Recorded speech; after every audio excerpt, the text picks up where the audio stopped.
Good morning. So this is a continuation of demo session of DevOps. Okay, and then this is a session 2 for DevOps demo. Let's begin today's session.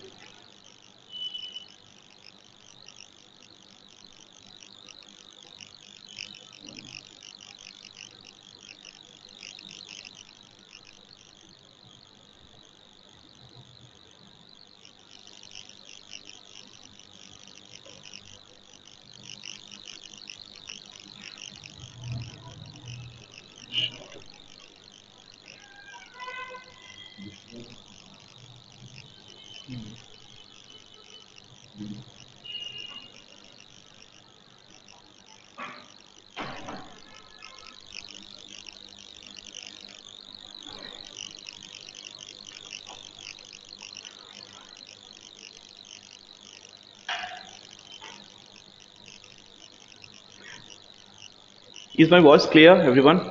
If not, let me do one thing. Just give me a second.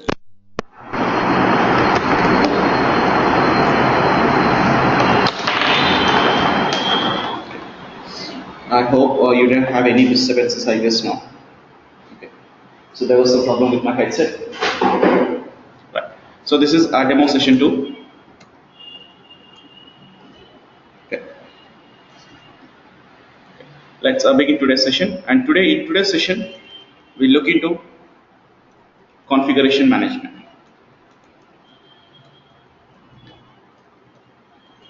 Configuration management. Okay. But before we look into this, so let's go through a small quick review of our previous demo session 1. Okay. Session 1 review. Okay.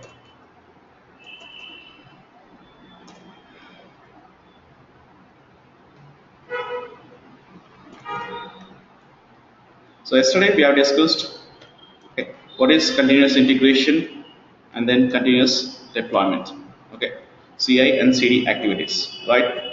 Now, so in continuous integration, continuous deployment phases, we've gone through Jenkins. Okay, so what is the purpose of Jenkins?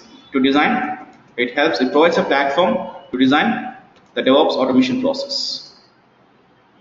Okay, DevOps process, right? But within Jenkins,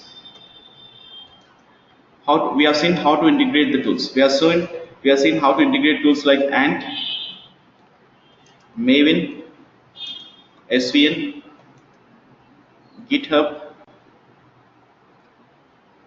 Okay, so we have gone through an overview of these tools as well. Okay, what is the purpose of these tools, and how can we integrate these tools into Jenkins? We have gone through these tools yesterday. Okay, now, so that is all about continuous integration and continuous deployment part. Okay, in today's session,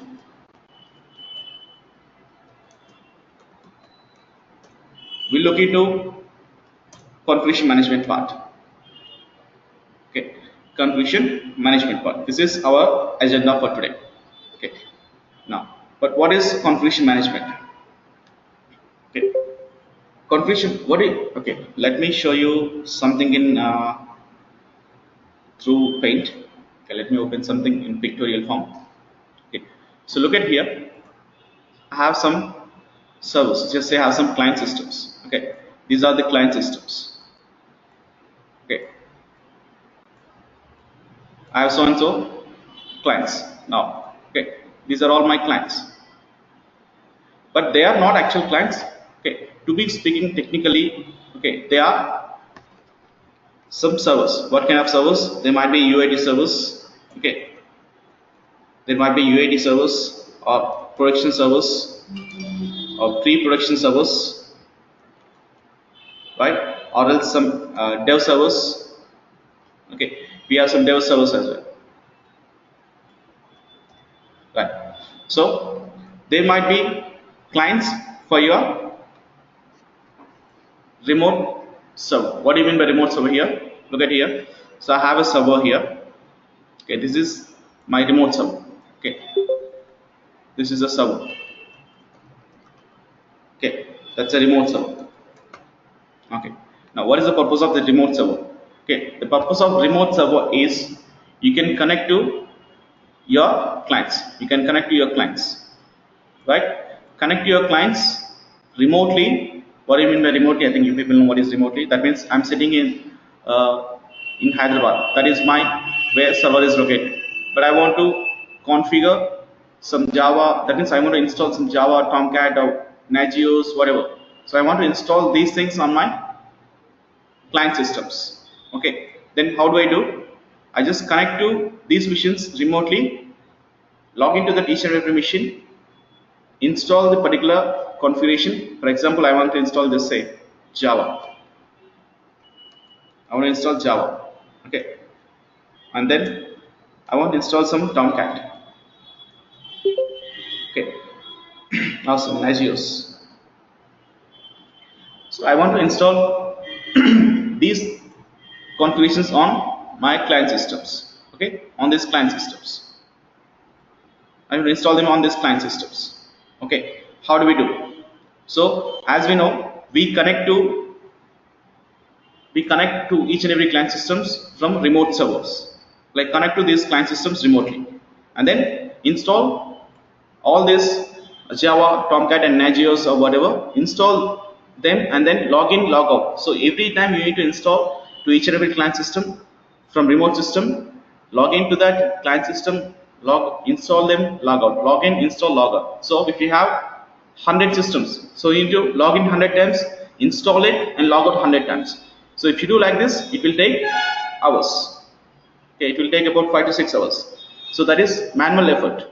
Okay, so if you do like that, how long it's going to take? It will take about some hours, 5 to 6 hours, and moreover, it is like manual effort. Understand?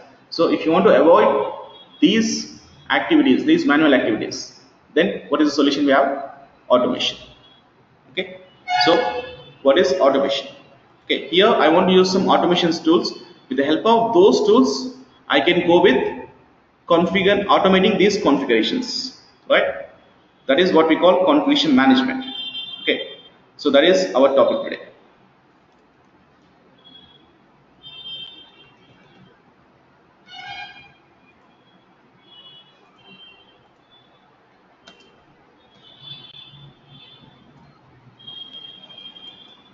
Configuration management. Okay, now, so I want to do some configuration management, but how?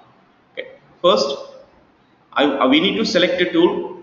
With the help of that particular tool, internet web. Yeah.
Connecting.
So,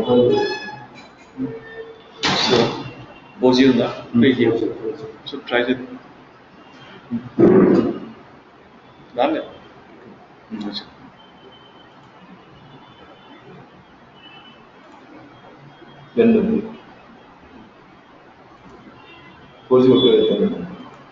Try చేద్దాం.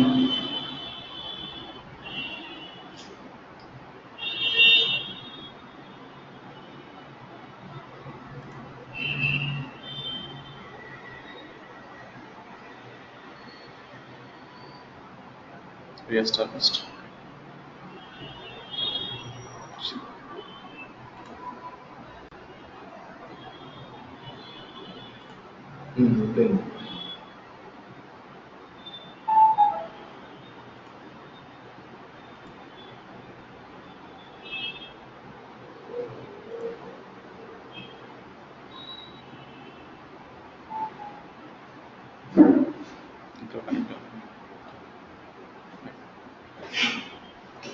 Well, sorry people, there was some connectivity issues.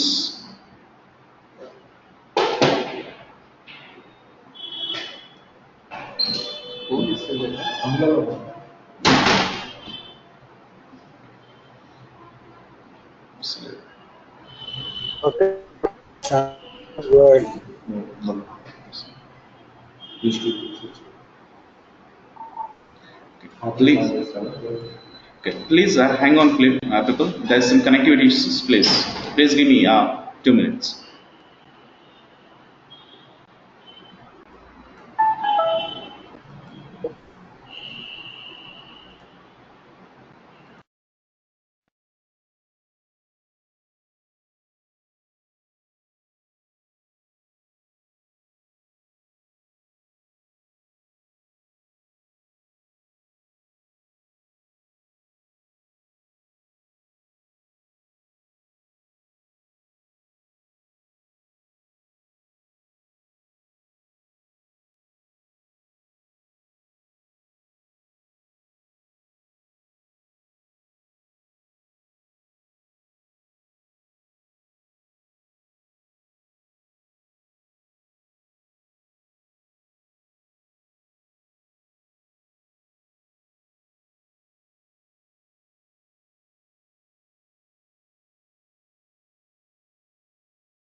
Am I audible?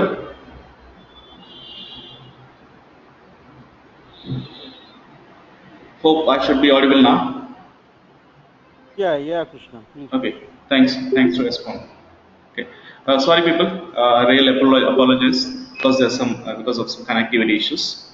Okay, sorry for that. Okay, let's begin. Let's continue with the session. Okay, so my requirement is, okay, I want to install Java, Tomcat, and Nagios on these client systems. Okay, from a remote server. Okay, but if you log into each and every client machine and if you want to install each and every machine, it will take lots of time and more this is manual effort. But if you don't want such kind of manual effort, then what is the solution? The solution is automation. Okay, but how can you do automation? With the help of some configuration management tools. What do you mean by automation? We'll look into that clearly now. But as of now, we look into the tools. The tools what we have to do automation of this configuration management is, we have Puppet, okay, Chef, Ansible. Okay, with the help of these three configuration management tools, you can automate such kind of configuration management. Okay, Puppet, Chef, or Ansible. Okay, these three are different tools. Right. So let's look into how can we do automation. How can we design this configuration management automation? Okay, for example here, on remote server, on configuration management server. This is server, right? Okay. On this server, firstly, I'm going to write a manifest. Okay, I'm going to write a manifest. Within that manifest, I'm going to give some instructions. But what is the manifest? Manifest is nothing but some set of instructions. Okay, some set of instructions. For example, what is the instruction I want to give? Install Java. Okay, or else some install some Tomcat. Okay, like that. Okay, I want to give some instructions in the manifest. Okay, and this manifest will be applied onto the client systems. Right, this manifest will be applied onto the client systems. Now, what the clients will do? Clients will execute this manifest. Okay, clients will execute this manifest. Okay, how do they execute this manifest? Look at here. Clients will execute this manifest. They push it. Sorry, they pull this manifest towards their system. Okay, I have so and so clients. I have all these clients, right? So what clients do is they contact the server. Okay, they contact the server, and then they fetch this manifest and they execute this manifest on their client systems. Okay, understand? First, they contact the server first. Okay, for example, I have this client. This is a client 1. What client 1 does? Client 1 contacts the server first, the configuration management server. So in that configuration management, there is one manifest defined. Okay, this manifest is defined, and then client will pull this manifest towards its system. Understand? So it pulls a manifest and then execute this manifest. Okay, then what do you mean by execution this manifest? To be simple, follow the instructions whatever I have mentioned in the manifest. Okay, just follow the instructions mentioned in the manifest. Okay, now, so here we are talking about Puppet. Okay, for example, here we're talking about the client systems. The client system will contact the server and then they execute the manifest. But how does the client system, how does the server understand what is a manifest?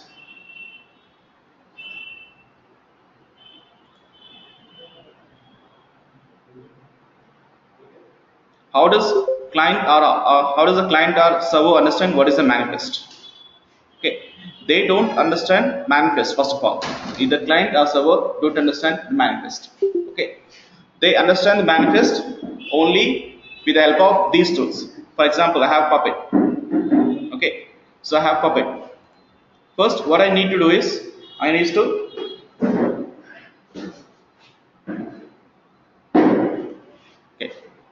I select a tool first, the Puppet tool.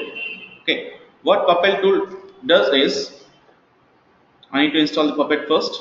Okay, just select this tool. Okay, I'm in my client systems. Okay, on server, I want to install Puppet on server. Okay, install Puppet on server and then install Puppet on client systems as well. I'm in client systems, install Puppet on client systems. Okay, now, so with the help of this particular tool, Puppet tool, they understand the manifest. Okay, they understand the manifest. They understand the manifest, then they execute the manifest. Okay, for example, I'm on server. I'm on my server. Since I've installed Puppet on server side, now server know what is the manifest is. I've installed Puppet on client side as well.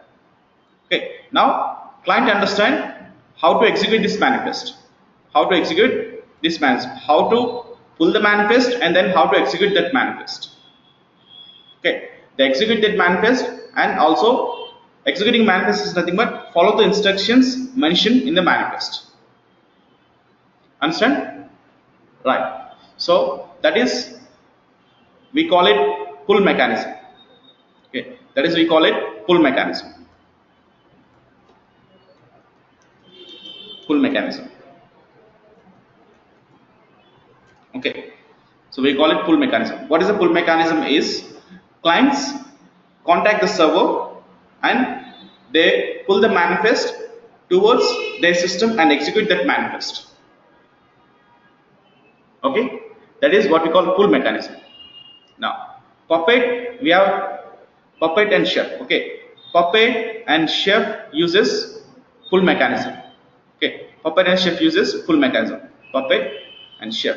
These two uses pull mechanisms.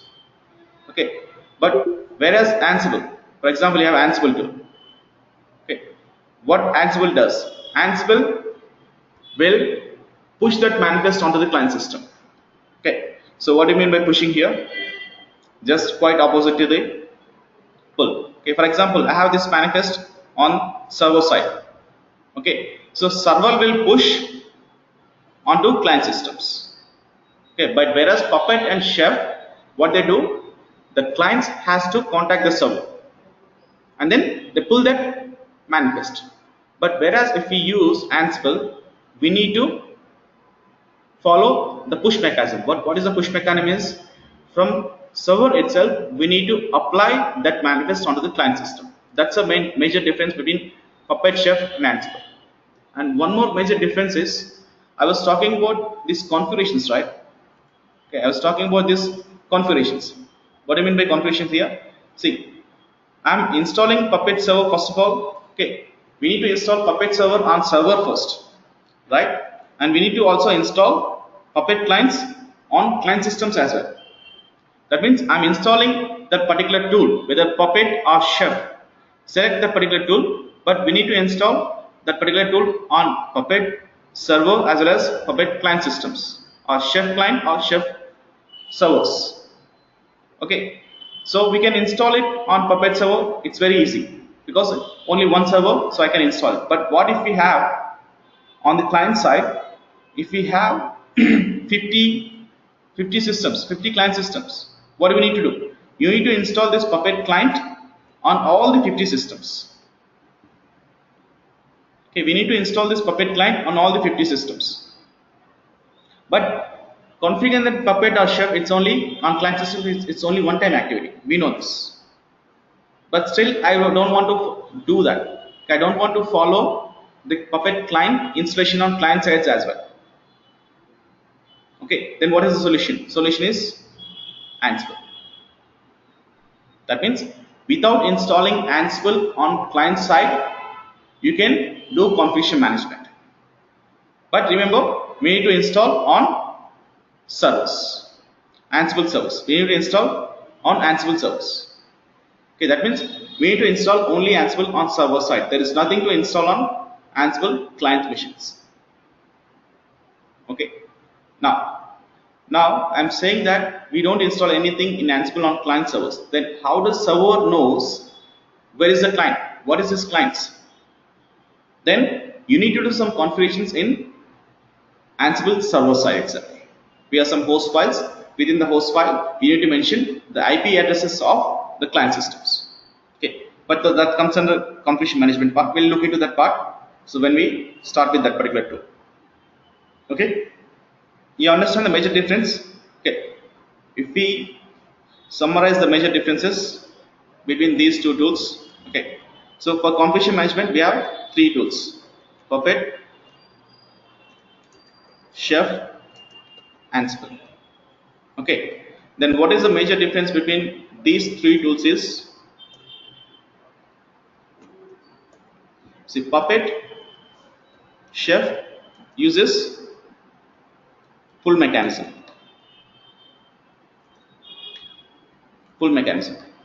Okay, whereas Ansible follows push mechanism. And one more thing on Ansible. Okay, one more advantage with Ansible is no installations on server side. Okay, but whereas if you go for Puppet or Chef, you need to install on client as well. You need to install on client side as well. Okay, installing Puppet or Chef on client systems. Okay, it's kind of a tough task. Okay, because we need to generate some certificates, we need to access those certificates. Okay, we have some things. Okay, generate certification acceptance. We have a few things in that. Okay, we'll look into each and everything, the configuration part. Okay, how to configure them and how to start using them. So I will show you each and everything. Okay, so everything will be covered starting from scratch. That means configuration part first, then we'll start practical way. Okay, I will show you each and everything. Okay, now, so anyone has any questions on this configuration management part? Okay, to be simple, what is configuration management is installing, uninstalling, or upgrading any packages or any softwares on client systems is called configuration management. But what if the clients are located remotely? What we need to do? We need to connect to those client systems with the help of remote server. But if you follow that remote server methodology, what's the disadvantage? You need to log into each and every client systems. You need to log into each and every client systems, right? Manually, and then install it. So this is a manual effort. So I don't want to go with manual. Then what is the solution?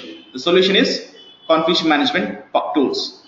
The Puppet, Chef, Ansible. So with the help of these tools, what we do, we write some manifest on server first, and then the manifest will be applied on the client systems. Parallelly, the manifest will be applied onto all the client systems. Okay, and then the Puppet clients will execute this manifest on their own systems. So if you follow this Puppet, Chef, Ansible mechanism, okay, that means configuration management mechanism. If you use either of these three tools, what happens? The advantage is there is no need to work any manual side. Okay, there is nothing to do any manual things. Only thing is you need to write this manifest. That is the only part we have. Okay, but writing this manifest, okay, hardly this particular manifest, it doesn't take not even 5 to 10 minutes. And then once the manifest is ready, apply that manifest onto the client systems simultaneously, parallelly. So applying the configuration, applying the manifest on the client systems hardly takes not even 2 minutes. Then executing that manifest. Okay, so all these things, it will take hardly 15 to 20 minutes to configure these three. Okay, right, understand this? So here I was talking about manifest. Okay, so manifest, as I said, it's a set of instructions. So if you use Puppet, for example, okay, Puppet. In Puppet we call it manifest. In Chef we call it cookbooks. Okay, and then in Ansible we call it playbooks. Only the terminology differs, but the logic almost the same. Okay, logic is almost the same. The terminology is only differs.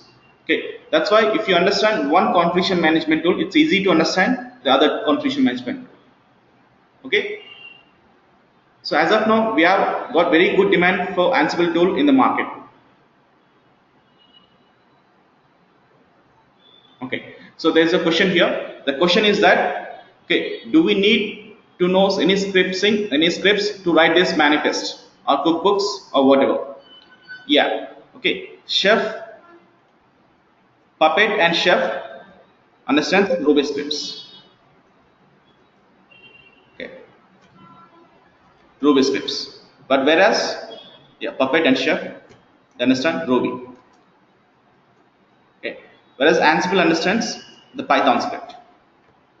Okay, you need to know few things about this Ruby and Python, but I'll cover that part as well. So what are the things we need to know as a DevOps engineer? I'll cover that part as well. Okay, so Ruby scripts and Python scripts. As a DevOps engineer, we need to write. We should be in a position to write these scripts. So I will explain clearly how to write those scripts and syntaxes and everything. Okay, that's a part of the course anyway. So without understanding those manifests, we can't proceed with the configuration management tools at all. So that's why I'll cover that part as well. Right. Okay. Anyone, any questions? No, no other questions. Any other questions on this configuration management? No other questions? Fine. Okay, if you don't have any questions, let me take one more part, okay, which is Docker. Krishna, I have one doubt. Yes. Chandra here. Yeah. At Ansible, regards to Ansible, they have it's the client and server side. There is required installation on Ansible, required in the server side or client side. Only on the server side. We don't need anything on the server client side. Okay, that's the Okay, advantage. Ansible client. Yeah, of course. There is no need to install Okay. anything on the client side. Okay, we need to install only Ansible on server side. Nothing to install on client side. Okay, that is the disadvantage in Puppet and Chef. Okay, so that is advantage in Ansible. So installing on client side is a kind of a headache. Like if you have bulk of systems. Okay, do we need to install on all the client systems? Yes, of course. If you go for Puppet and Chef, you need to install clients systems as well. But if you go for Ansible, only you need to install on server side. There's nothing to install anything on client side. That is the best advantage we have. Okay, thank you, Krishna. It's okay. Okay, so let's proceed with next topic, which is Docker. Okay, so Docker, we have, as of now, there's very good demand for Docker as of now in the market. Okay, why the advantage? What is the best advantage with Docker is? Okay, now I want to give you a small example here so that you can clearly understand this. Okay, just say this is a UAT system I have. Okay, UAT. Okay, that means some test server. So on this test server, what I want to do, I want to test an application. Okay, I want to test an application. I want to test the application on, for example, I have an application. I have application, some application A. So I want to test this application on Java 1.6 version. Okay, and then Java 7 version, Java 8 version, Java 9 version. So I want to test this application on all these versions of Java. Okay, then how do we do? So we need to install, first of all, let's say, first of all, I want to test the application on 6 version. So you need to install this 6 version on UAT server first. You install it on UAT server first. Then test the application. After that, uninstall Java 6 version. Okay, that is successful. I want to test it on 7 version. Then install 7, test the application, and then uninstall it. Again with 8. Install it, test it, uninstall it. Same with 9. Right? So you need to test it. If you want to test an application, you need to install that first. Install it, test it, uninstall it.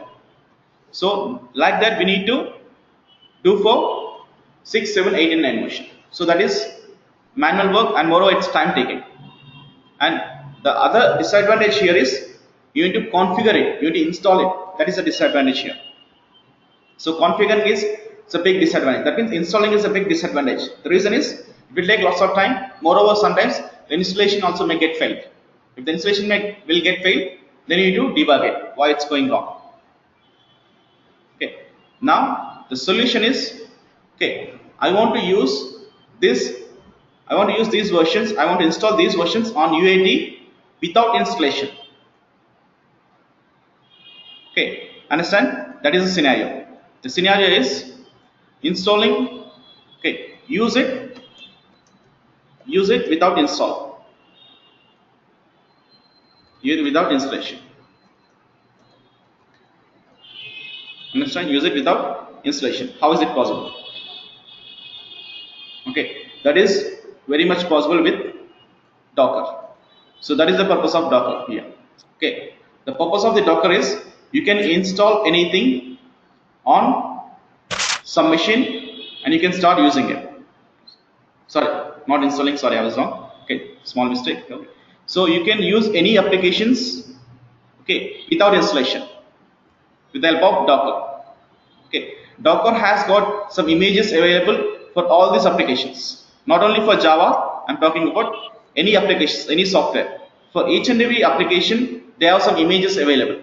So what is the image? Some set of files or instructions. Okay, download that image onto your particular UAT server and then run that image. Whenever you run that image, for example, I want to configure 1.6 version, the Java 6 version on this UAT server. What I need to do? I need to download that particular image and run that image on this UAT. Then you will be having Java 6 version available. Understand? So you'll be having Java 6 version available.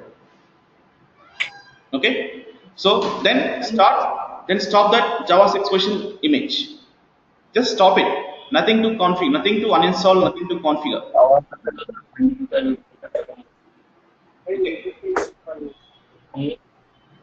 Okay. So that is the advantage of Docker. So without installing, you can use the particular application. That is the beauty of Java. Okay. Or else I want to have some operating system. Okay. I want to have some operating system. For example, okay, let's talk about this now.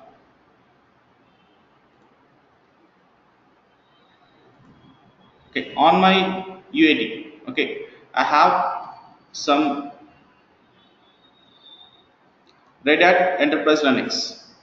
Okay, on my server I have RHEL operating system, but on RHEL I want to use CentOS. On RHEL I want to use CentOS, different operating system, CentOS. So these two are Linux distributors. Okay, they are flavors of Linux, RHEL and Wizard CentOS. Now, how can we install another operating system on existing operating system? Is it possible? Yes, it is possible with the help of virtualization concept. But if you go for virtualization, you need to create some instances. You need to create an instance. Okay, you need to create all these instances again. Create an instance, install operating system again. CentOS is on that new instance. Right? That means we need to configure that operating system. We need to install that operating system. But I don't want to install it. Without installing, I want to use that CentOS operating system. How is it possible? That is possible with Docker. Now you understand the purpose of Docker, the importance of Docker. Okay. As of now, we have got very good demand for Docker, Ansible in present scenario, present situation. Okay, right. I think you understand this, the purpose of Docker. So let me give you a quick overview of the tools what I'm going to cover. Okay, tools. Okay, first build tools and Maven. We have discussed about these tools in our previous session, and then version control tools. The version control tools are SVN, Git, and then GitHub. Okay, and then continuous integration, and then continuous deployment. The tool is Jenkins. Okay, and then configuration management part. Configuration management, Puppet, Chef, Ansible. Okay, and then containerization.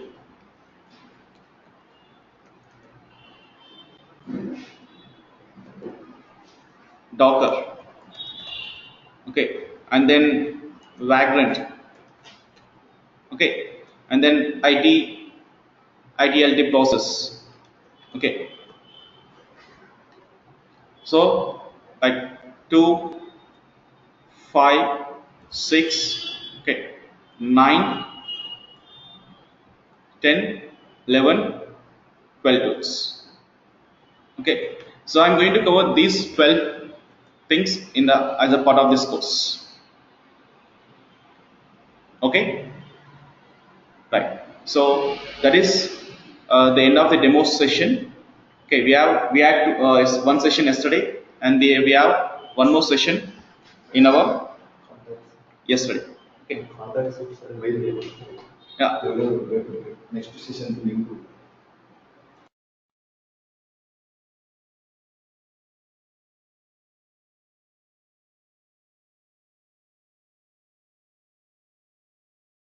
Okay. A small request. Okay. All of you. Okay. Can you please ping your email IDs, phone numbers in the chat box?